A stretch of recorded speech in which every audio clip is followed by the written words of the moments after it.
Item hashtag SCP-152. Object Class Safe. Special Containment Procedures. SCP-152 is to be kept in a locked chamber in Site-49, henceforth referred to as the Reading Room. The Reading Room is off-limits to personnel below Clearance Level 2. The Reading Room will be equipped with one ceiling lamp, one security camera, one scanner copier printer, to be restocked with paper and ink as needed, one standard office chair, and one standard office desk upon which SCP-152 will rest.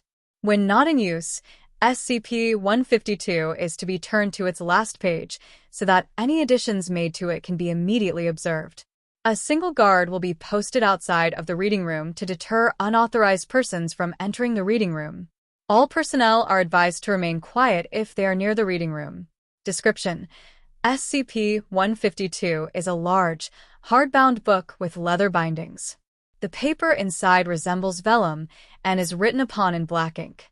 The contents of the book consist entirely of a series of entries that describe apocalyptic events, which are not always XK-class end-of-the-world scenarios, but invariably deal with the extinction of humanity.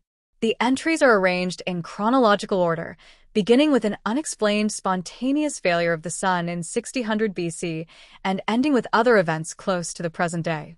Many of the entries describe apocalypses caused or facilitated by objects that are or were in Foundation custody, or are of a paranormal nature.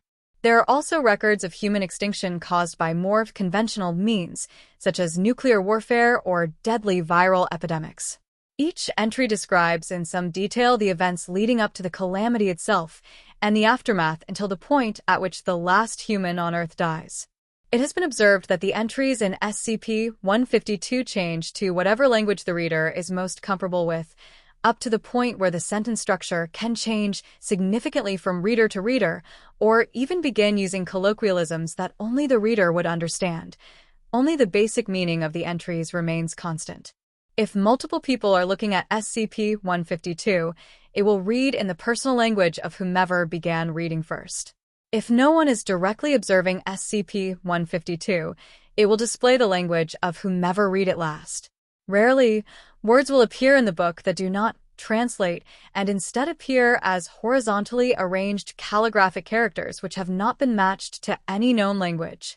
To the best knowledge of Foundation historians, most of the information contained in SCP-152 is accurate, diverging only at the point where the apocalypse occurs.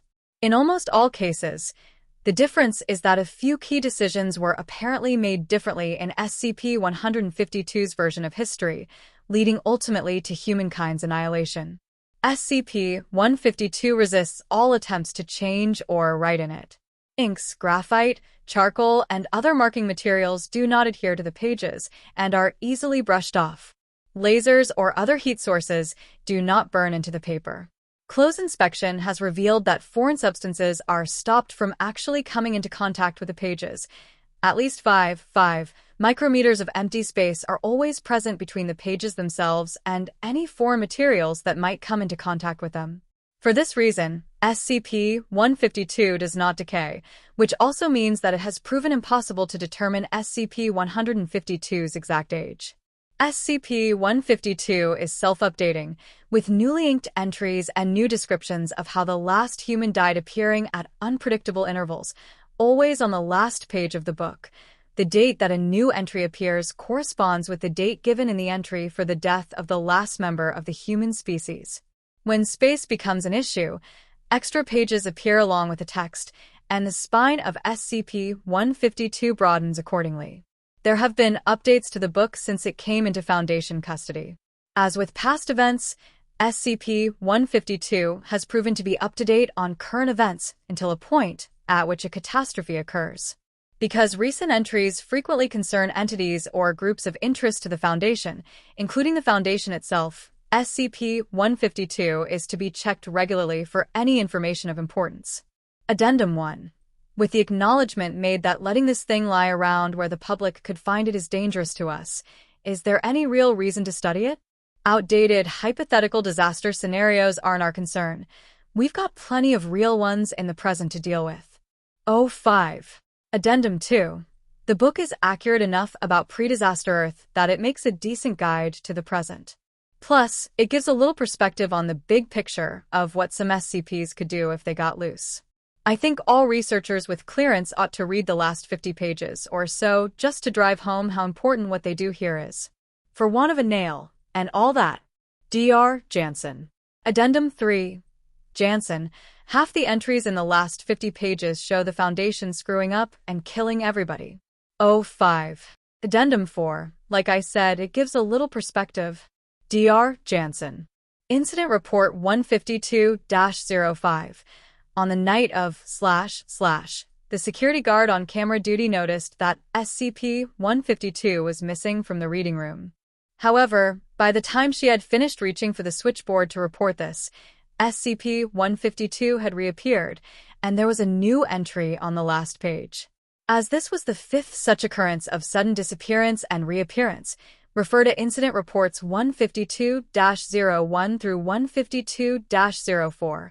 A simple test was conducted with a high-speed camera, a sensitive electronic scale upon which SCP-152 was placed, and an alarm set to go off if the weight upon the scale abruptly changed. The next three updates to SCP-152 all set the alarm off, and the high-speed camera revealed that SCP-152 vanished from sight for exactly 1 second each time. Addendum 5. I posit that the book isn't actually being updated as such. It's actually being replaced, and each time it changes, we are actually receiving a new edition of it.